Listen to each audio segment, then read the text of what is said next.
motion has been agreed to. The next item on the order paper is a motion in the name of the Honorable N.F. Shibambu. Honorable members, I've been informed that the Honorable J.S. Malema will take charge of the motion in terms of Assembly Rule 93. The Honorable Malema.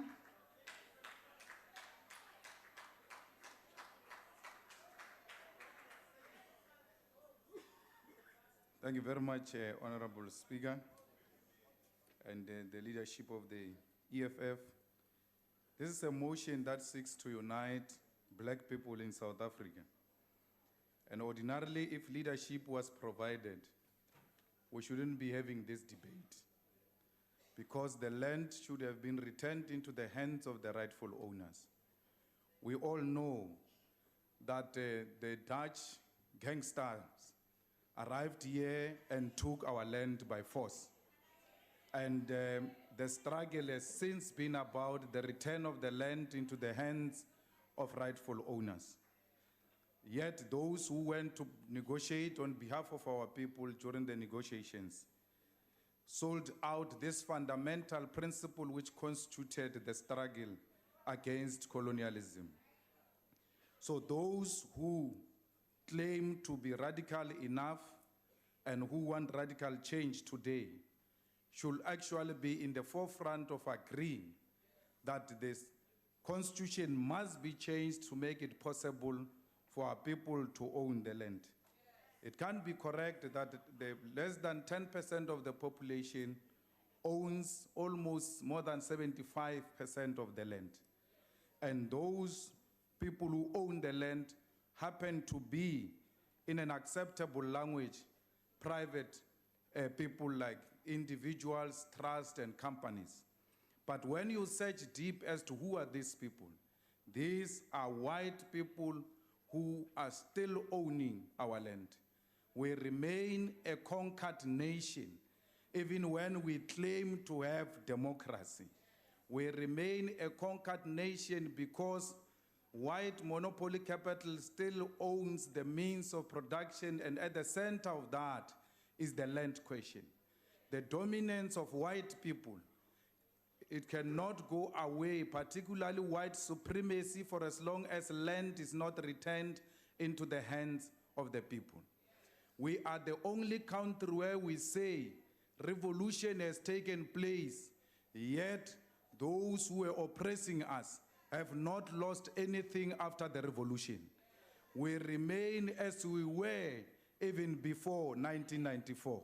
So we are saying that black people, all of us, we need to unite and amend the constitution so that we can expropriate land without compensation.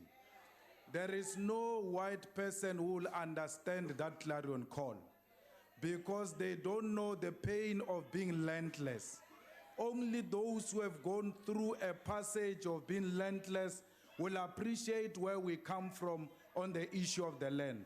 The issue of the land cannot be a campaigning issue. The issue of the land cannot be a rhetorical question. The issue of the land should be an issue of commitment. Honorable members, we have taken an oath here. And when we take an oath, we are simply saying we are loyal to the land. But how can we be loyal to the land which is in the hands of private individuals? We must be loyal to the land that belongs to us. Majority of our people say South Africa belongs to them, yet they do not have proof to show that indeed South Africa belongs to them, because many of them do not even know how a title deed looks like. Many generations died without even knowing how a title deed looks like. It is only through the expropriation of land without compensation that our people will be the rightful owners of this country. We cannot keep on saying South Africa belongs to all who live in it, yet we have nothing to show. Today, the ANC should come with the EFF. There is 6% available. We give it to you without no condition to amend the constitution and take the land. Thank you, Deputy Speaker. You know, the Minerals and Petroleum Resources Development Act When it was first enacted, it basically took ownership of all mineral rights from private companies to the state and gave those rights to individual mining private licenses which had conditions. Now, the amendment which was passed by the Fourth Democratic Parliament, the amendment bill which we're dealing with now, the state must have a degree of ownership and control. But also it was beginning to say that the Minister of Mineral Resources, if that person is a regional person, unlike the current one, can then determine the amount of minerals that can be exported from South Africa so that we give space for the local beneficiation and industrialization of mineral resources. And then the president of the ANC brought that bill back to Parliament without having signed it.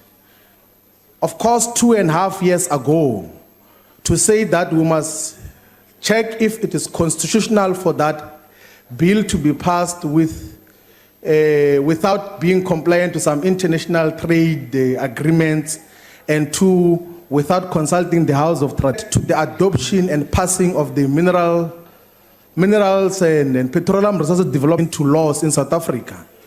The real reason why the act was brought back to be dealt with here in Parliament is because the Guptas had said that it cannot be. And then we entertained those processes as early as 2015. I was in the Committee of Minerals which dealt with this question, that said that before Zwane arrived here, which said that there is nothing unconstitutional with the MPRDA bill as amended. But we're only coming back now to pass an act, and we've waited for 2.5 years without proper legislation that guides the mineral sector. Honorable, The capture that we're talking about, yes. hold on, take your seat. Yes, what are you raising, honorable member? There is no Zwane here, there is honorable. Speaker, Honorable Minister Dozie, Malusi I Gigaba can't is be a calling on liar. you forever. He's the a whole pathological afternoon. liar. Honorable That is what Dozie, he is. If you don't withdraw, then I'll have to ask you to leave the room. No, Speaker. I can't leave the room on the I basis have of a to- court decision. No, because I'm asking you to withdraw that here in this house, not in court. This is a free house. talking I am about protected by the you Constitution breaking to the repeat rules. court decisions Honorable Dozie, that Gigaba is a please liar. withdraw. Speaker, I'm unable to withdraw the truth. Then withdraw from the chamber. Speaker, I can't leave because I'm speaking withdraw the from truth. the chamber. If you are not going to do, assist Honorable Dozie But the fact of the matter is to that elegantly Malusi leave the Gigaba house. is a liar. Can I ask the Sergeant at Arms to help Honorable Dozie to leave the house? How else do we say that Malusi Gigaba is a liar? Mama, I hope that you pray for us. Hope you do it every day for us. Quality, it was action-packed, it looked like a Vice field piece, but this time, the subject was white genocide, so you know it's full of shit. Now, this film was part of the international white nationalist propaganda effort on the internet, and it took a very controversial issue like land reappropriation in post-apartheid South Africa, which already has extremely high rates of violence and racism, and turned it into agitative propaganda. So naturally, Tucker would take on this cause since, you know, he's the most mainstream representative of white nationalist fascists. The president of South Africa, Cyril Ramaphosa, has begun seizing land from his own citizens without compensation because they are the wrong skin color. And now our president is repeating this white nationalist nonsense because he saw it on Tucker Carlson, because that's the world we live in. But let's talk about the facts. First of all, South Africa is the only country with a worse record than the US when it comes to white colonization and racism, since they held on to a system of legalized segregation called apartheid until 1994. And as a result of this racist system, more than 70% of the population was crammed into 13% of the shittiest land. And even after the apartheid officially ended, white colonizers still owned 90% of the land, despite making only 10% of the population. And by 2017, 25 years after failed land reform, after the apartheid was over, white people still owned 72% of the land. So when Tucker talks about land seizures, without mentioning the fact that black people previously owned that land, well, That is literally the definition of racism. now, according to Tucker, the South African government trying to bring some sort of justice after centuries of colonization, rapes, violence, and discrimination in a majority black country is the literal definition of racism. It's not the brutal systemic disenfranchisement of black people in their own country. That's just normal stuff. Trying to correct that problem now, that's what really grinds my gear. Comes at a time when government could least afford to lose investor confidence. Investment certainty leads to capital accumulation, which leads to more employment and higher productivity. An assault on private property leads to investment uncertainty and economic decline. In 2015, for the first time on record, South Africans began investing more abroad than foreigners invest in South Africa, a sure sign of loss of investor confidence.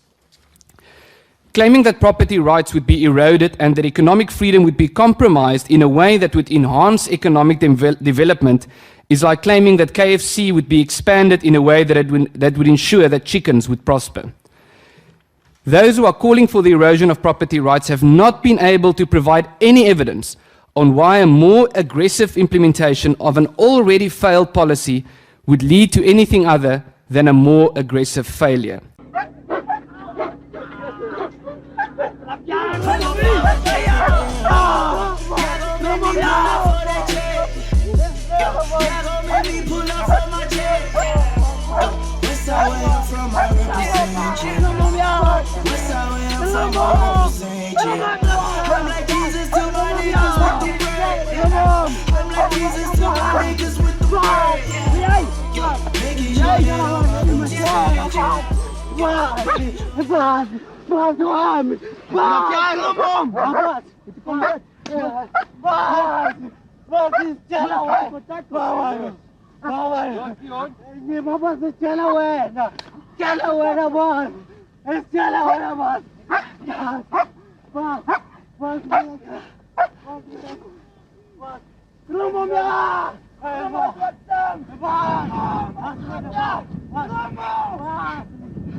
Mr. Chairperson, this is Albert Einstein's definition of insanity, doing the same thing over and over again, but expecting different results. So in our capital structure, we've got money, then we've got debt, and then we've got financial assets, things like stocks, bonds, and other types of negotiable instruments. And then at the same time, we've got the capital assets, the plant, machinery, land, property, immovable property, and the factors that are utilized by people to actually make capital, to actually make money capital. So who owns the capital in South Africa? And for us to start, let us start by looking at the money aspect of the capital, money and the debt aspect. So in South Africa, we've got three types of money: coins, notes, and debt. Our banks in general have about 4 to 5% of the money in circulation in coins and notes. However, there is another 95% of this money that is debt. And that debt is all created by banks. Now, the banks that create most of the debt in South Africa are known as commercial banks. They create anything between 80% and 85% of the debt in South Africa. And with this debt that they create it and grow the money supply. They grow the money supply in South Africa. They grow the money that is available for people to borrow in order to buy assets and in order to buy capital assets and to make money. So let's see who creates this money into the system. The person responsible for creating money into the system, the institution responsible for creating money into the system, is the Reserve Bank. However, the Reserve Bank of South Africa prints the notes and they produce the coins, but they only create 6% of debt. and they're usually the lender of last resort. All the other debt is created by the banks in the system. Now, in these banks, we've got the commercial banks. They're private-owned banks, and there's 5 of them in South Africa. They create 80 to 85% of the debt that we have. So this is debt for mortgages, cars, for businesses that want to borrow in order to buy plant, machinery, business premises, to construct buildings, to construct factories, and even to finance deals, imports, and those kind of facilities. Then we've got a bit of debt that is also then created by your agri-bank, land bank, and your agri-bank, your IDC, and these are the government-owned banks. But the majority of the debt is created by the commercial banks. Now, the commercial banks are privately owned. And then the Reserve Bank that regulates them is also privately owned. The Reserve Bank that also creates our notes and creates our coins is privately owned. And the private ownership has got shareholders. And the shareholders that hold shares in the Reserve Bank are the commercial banks. There are other private shareholders, but the biggest shareholders to the Reserve Bank are the commercial banks. But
Yeah, ayy, put them racks out. Ayy, there's some niggas that might put them max out. Yeah, purple haze we blowing, I might spaz out. Yeah, come here, baby, show me what that ass bout. Yeah, bad hoes doing coke in the VIP. Smash bros, if he want it, he gon' DIE. Bitch, I'm the fucking CEO, you ain't got a CID. Bitch, better have some weed and dough if she gon' be by me. Yeah, I just rolled a lot of tree, lil' her, I need a light. Let's go get some privacy, your boy gon' be alright. Yeah, put this in your diary, go, don't forget tonight. I'll beat that pussy like my rivalry. I'm hoping she gon' bite, yeah. Quick to spin a stack on a hoe. Sight. Niggas that be capping shit I don't like. I say with the strap, but bitch, I'm no. Boy, talk down like we won't watch it, better know that it's on sight. And shorty told me that she rollin', bitch, I'm rollin', it's alright. Bring your hoes out to my fortress, I'ma bung your shit all night. My neck got ice, flex like Mike, yeah. Bitch, I'm trife, yeah. Purple flow, I'm slurping, bro, then mix it with my Sprite. Yeah, ayy, put them racks out. Ayy, there's some niggas that might put them max out. Yeah, purple